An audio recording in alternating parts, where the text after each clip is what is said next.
नमस्कार दोस्तों। देश प्रदेश के इस विशेष कार्यक्रम या कहें नए कार्यक्रम में आपका स्वागत है।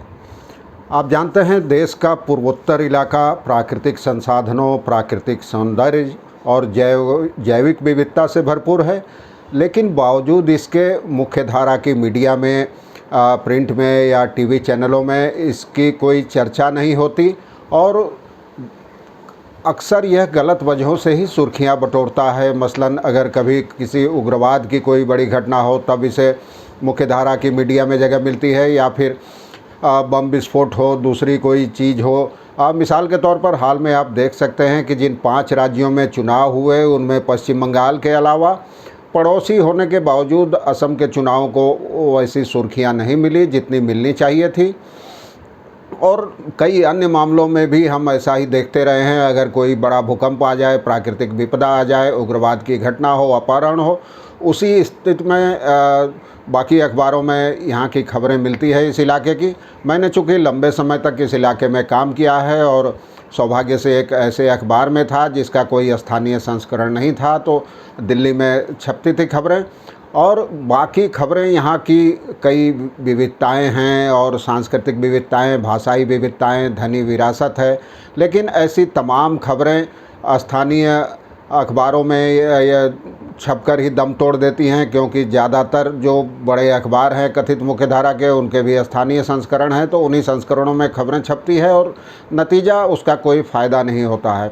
एक तरह से ये आवाज़, पूर्वोत्तर की आवाज़ दिल्ली तक नहीं पहुंच पाती, उपेक्षित आवाज़ है। तो मैंने, अब यात्रा तो संभव नहीं है कोरोना महामारी के इस दौर में, इसलिए मैंने अब मेरी कोशिश रहेगी इस कार्यक्रम के ज़रिए इलाके की ऐसी खबरों को बताने की जो बहुत अहम है, लेकिन फिर भी मुख्यधारा की मीडिया में इनको वैसी जगह नहीं मिल पाती या नहीं मिल सकी है।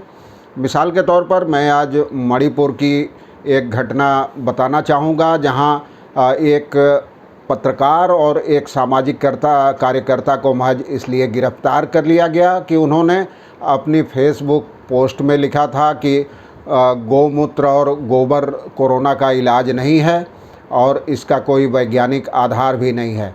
बात महज इतनी सी थी, लेकिन उन दोनों को न सिर्फ गिरफ्तार किया गया है बल्कि उन पर नेशनल सिक्योरिटी एक्ट यानी रासुका भी लागू कर दिया गया है। आखिर क्या है इसकी वजह? और इलाके में, खासकर मणिपुर में बीजेपी सरकार के सत्ता में आने के बाद पत्रकारों के उत्पीड़न के मामले बढ़े हैं। और दिलचस्प बात यह है कि पत्रकार और सामाजिक संगठन, सामाजिक कार्यकर्ता की गिरफ्तारी के बावजूद राज्य में कहीं से कोई विरोध की आवाज़ नहीं उठ रही है और न तो स्थानीय प्रेस क्लब ने या पत्रकारों ने कुछ कहा है। इससे साफ है कि इलाके में कितना आतंक है सरकार के प्रति। जब चाहे, जिस पोस्ट पे चाहे, किसी को भी जेल में भर सकती है, रासुका लगा सकती है। आखिर मामला क्या था? और यहाँ यह बताना दिलचस्प होगा कि इस पत्रकार को पिछले साल भी 2 बार गिरफ्तार किया जा चुका है, सामाजिक कार्यकर्ता को भी 2 बार गिरफ्तार किया जा चुका है। अब हालत यह है कि सरकार को ऐसा कोई पत्रकार पसंद ही नहीं है राज्य में जो सोशल मीडिया के जरिए भी उस पर अंगुली उठा रहा हो। ताज़ा मामले में जैसा मैंने बताया यही है कि उन दोनों ने सोशल मीडिया पोस्ट पर लिख दिया था कि गौमूत्र और गोबर कोरोना का इलाज नहीं है। दरअसल प्रदेश बीजेपी अध्यक्ष साइखौम टिकेंद्र सिंह की मौत हो गई थी कोरोना से, और आप जानते हैं साध्वी प्रज्ञा समेत बीजेपी के कई नेता लगातार गौमूत्र और गोबर के सेवन की वकालत करते रहे हैं, पश्चिम बंगाल में भी, देश के दूसरे हिस्सों में भी। और बाकायदे पश्चिम बंगाल में तो बीजेपी के नेताओं ने गौमूत्र शीशियों में भरकर बांटा था जब कोरोना की पहली लहर आई थी, तो उनका दावा था कि इससे कोरोना नहीं होता है। लेकिन जब मणिपुर के प्रदेश अध्यक्ष की मौत हो गई तो इन दोनों पत्रकारों ने लिखा और उसके खिलाफ इनको अरेस्ट कर दिया गया और रासुका भी लगा दिया गया। पत्रकार का नाम है किशोर चंद्र वांगखेम। उन्होंने अपनी फेसबुक पोस्ट में लिखा था कि गोबर और गौमूत्र काम नहीं करता, यह दलील निराधार है, कल मैं मछली खाऊंगा। इसी तरह मानवाधिकार कार्यकर्ता एरेंड्रो लिचोम्बम ने लिखा था कि गोबर और गौमूत्र से कोरोना का इलाज नहीं होता है, विज्ञान से ही इलाज संभव है और यह सामान्य ज्ञान की बात है। प्रोफेसर जी RIP। इसके बाद प्रदेश बीजेपी उपाध्यक्ष उसाम देवन और महासचिव पी प्रेमानंद मैतेई ने इन दोनों के खिलाफ पुलिस में शिकायत दर्ज कराई थी। उसके आधार पर पुलिस ने भारतीय दंड संहिता की विभिन्न धाराओं के तहत दोनों को गिरफ्तार कर लिया और उसके बाद रासुका भी लगा दिया गया है।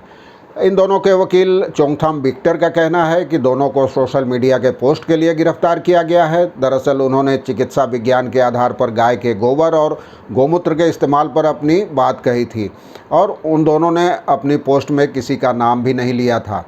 हालांकि किशोर चंद और लिचंबम से राज्य सरकार की खुन्नस कोई नई नहीं है। इससे भी पहले 2 बार उन दोनों को फेसबुक पर कथित आपत्तिजनक पोस्ट के लिए गिरफ्तार किया जा चुका है और पत्रकार किशोर चंद को तो मुख्यमंत्री के खिलाफ टिप्पणी के लिए पिछले साल राजद्रोह के आरोप में गिरफ्तार किया गया था। उन्होंने बस यही कहा था कि रानी लक्ष्मीबाई का मणिपुर से कोई लेना देना नहीं था और मुख्यमंत्री एन बीरेन सिंह की आलोचना की थी और उनको केंद्र की कठपुतली करार दिया था। वांगखेम ने मुख्यमंत्री से सवाल पूछा था कि क्या झांसी की रानी ने मणिपुर के उत्थान में कोई भूमिका निभाई थी। उस समय तो मणिपुर भारत का हिस्सा भी नहीं था, तो आखिर उनकी जयंती क्यों मना रहे हैं आप? सीधे सीधे केंद्र के इशारे पर ऐसा कर रहे हैं।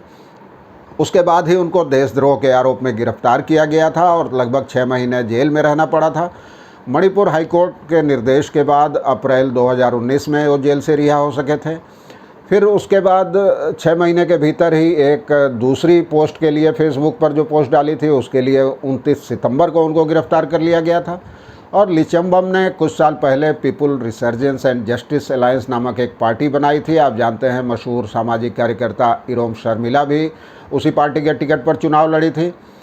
और दूसरी ओर मणिपुर बीजेपी के प्रवक्ता चोंगथम विजय का कहना है कि यह जो पत्रकार हैं वांगखेम वो आदतन ऐसे अपराध करते रहे हैं। पहले भी पार्टी के खिलाफ अपमानजनक टिप्पणियां की हैं उन्होंने और उसके लिए जेल भी गए हैं।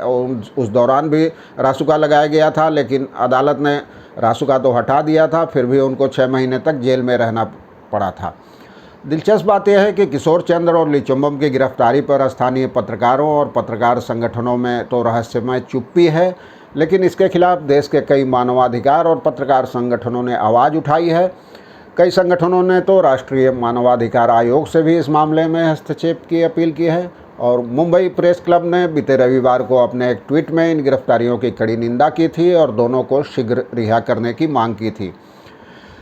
राज्य के वरिष्ठ पत्रकार नाम नहीं छापने की शर्त पर बताते हैं कि वर्ष 2017 में बीजेपी सरकार आने के बाद पत्रकारों पर काफ़ी दबाव है, उत्पीड़न की घटनाएं बढ़ी हैं।